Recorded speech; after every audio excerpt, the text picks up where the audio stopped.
கோவை பெரியநாயக்கன்பாளையம் ஒன்றியம் நாயக்கன்பாளையம் ஊராட்சிக்குட்பட்ட நாயக்கன்பாளையம் அரசு மேல்நிலைப் பள்ளியில் ரூபாய் 20 லட்சம் மதிப்பில் பாராளுமன்ற உறுப்பினர் நிதியில் கட்டப்பட்டுள்ள திறந்தவெளி கலை அரங்கத்தை கோவை பாராளுமன்ற உறுப்பினர் கணபதி பி ராஜ்குமார் ரிப்பன் வெட்டி திறந்து வைத்தார்.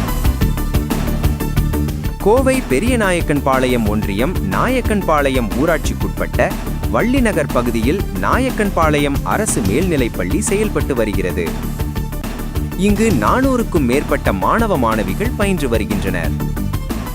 இப்பள்ளியில் கோவை பாராளுமன்ற உறுப்பினர் கணபதி பி ராஜ்குமாரின் 2024-2025 ஆண்டு பாராளுமன்ற தொகுதி வளர்ச்சி நிதியின் மூலம் ரூபாய் 20 லட்சம் மதிப்பில் பள்ளி வளாகத்தில் திறந்தவெளி கலையரங்கம் புதிதாக அமைக்கப்பட்டது. பள்ளி வளாகத்தில் நடைபெற்ற கலையரங்கத்தின் திறப்பு விழாவில் சிறப்பு விருந்தினராக பங்கேற்ற கோவை பாராளுமன்ற உறுப்பினர் கணபதி பி ராஜ்குமார் ரிப்பன் வெட்டி திறந்து வைத்தார். தொடர்ந்து நடைபெற்ற நிகழ்ச்சிக்கு பள்ளியின் பெற்றோர் ஆசிரியர் சங்க தலைவர் சந்துரு ஜெகவி தலைமை தாங்கினார். தலைமை ஆசிரியர் இளமுருகன் அனைவரையும் வரவேற்றார். முன்னாள் நாயக்கன்பாளையம் ஊராட்சி மன்ற தலைவர் சாந்தி பிரியா, துணைத் தலைவர் சின்னராஜ், SMC தலைவர் மகாலட்சுமி ஆகியோர் முன்னிலை வகித்தனர்.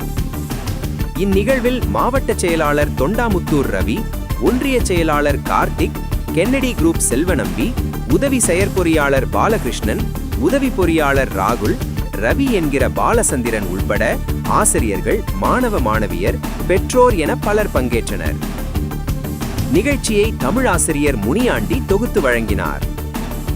இறுதியாக உதவி தலைமை ஆசிரியர் சங்கர் நன்றி கூறினார்.